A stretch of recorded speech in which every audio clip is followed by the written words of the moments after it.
RL RunningFox, the Oracle of Fox Run presents The Raven by Edgar Allan Poe. Read by Rod Hopper. Once upon a midnight dreary, while I pondered weak and weary over many a quaint and curious volume of forgotten lore, while I nodded, nearly napping, suddenly there came a tapping, as of someone gently rapping at my chamber door. "'Tis some visitor," I muttered, tapping at my chamber door. "Only this, and nothing more." Ah, distinctly I remember it was in the bleak December, and each separate dying ember wrought its ghost upon the floor. Eagerly I wished the morrow, vainly I had sought to borrow from my book's surcease of sorrow, sorrow for the lost Lenore, for the rare and radiant maiden whom the angels named Lenore, nameless here forevermore.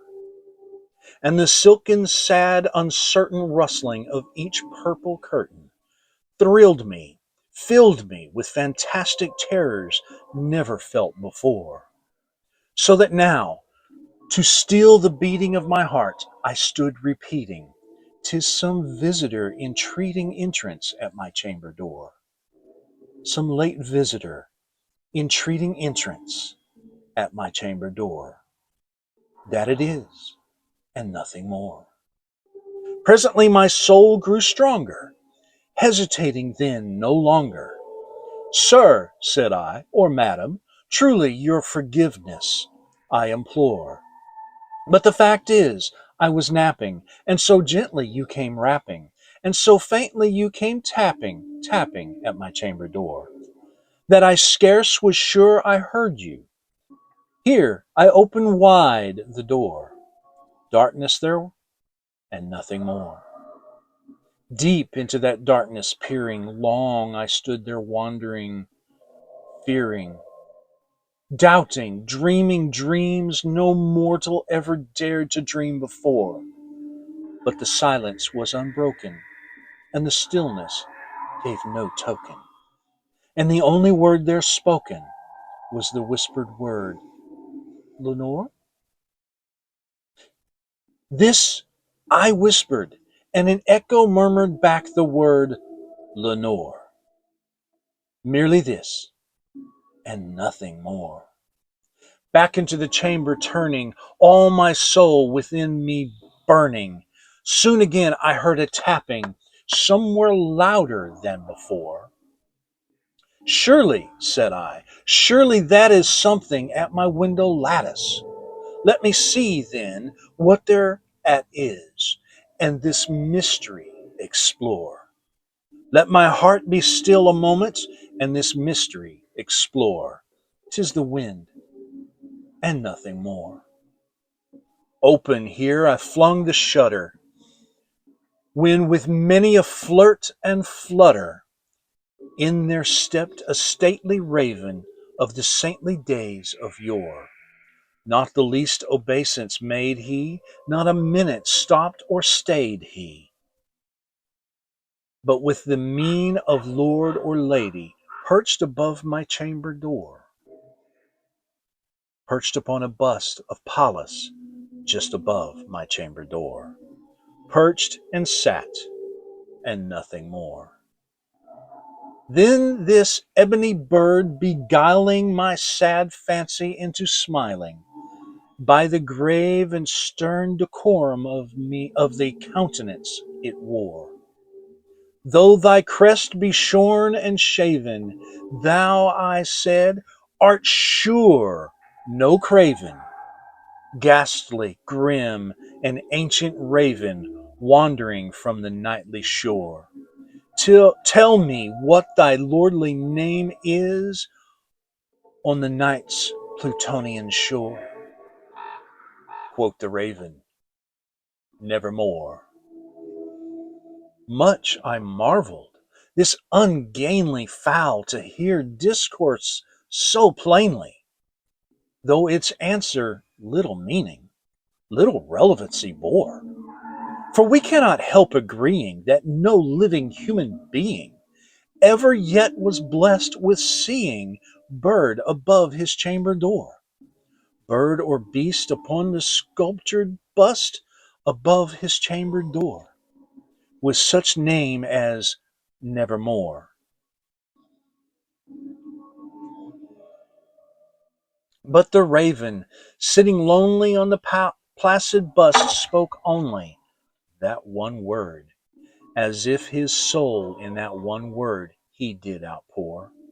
Nothing farther than he uttered, not a feather then he fluttered, till I scarcely more than muttered, other friends have flown before.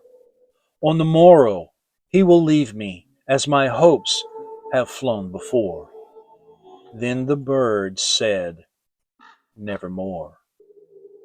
Startled at the stillness spoken by reply so aptly spoken, doubtless, said I, what it utters is its only stock and store, caught from some unhappy master whose unmerciful disaster followed fast and followed faster till his songs one burden bore, till the dirges of his hope that melancholy burden bore of never, nevermore.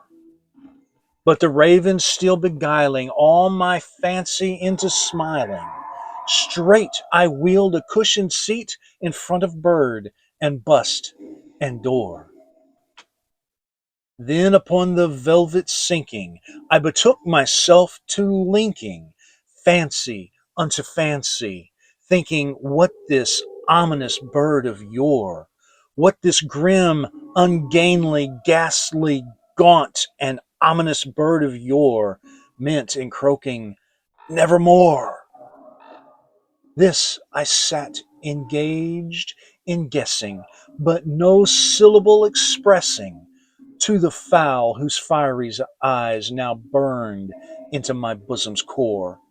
This and more I sat divining, with my head at ease reclining on the cushion's velvet lining that the lamplight gloated o'er, but whose velvet violet lining with the lamplight gloating o'er she shall press, nevermore. Then methought the air grew denser, perfumed from an unseen censer, swung by seraphim whose footfalls tinkled on the tufted floor. Wretch, I cried, thy God hath lent thee, by these angels he hath sent thee. Respite, respite, and nepenthe from thy memories of Lenore. Quaff, quaff this kind nepenthe, and forget this lost Lenore.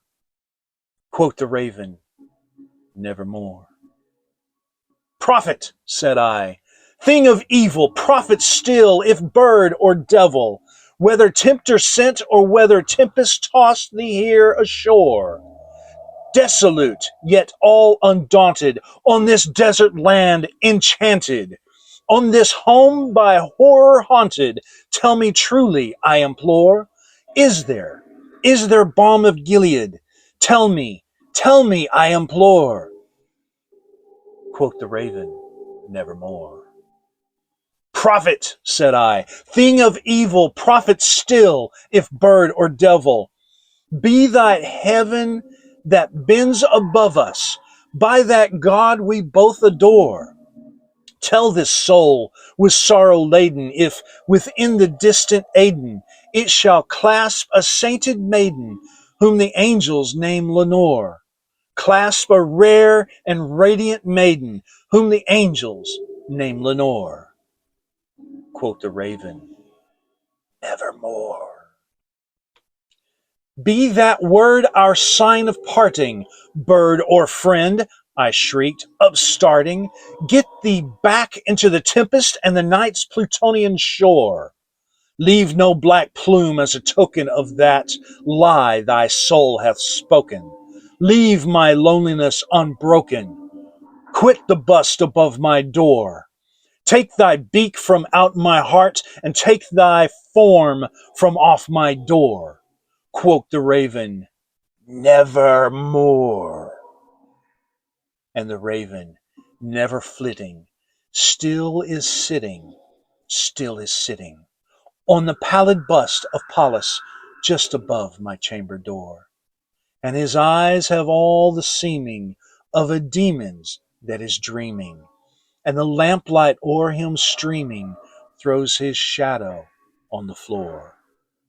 And my soul from out that shadow that lies floating on the floor shall be lifted nevermore. Thank you for listening.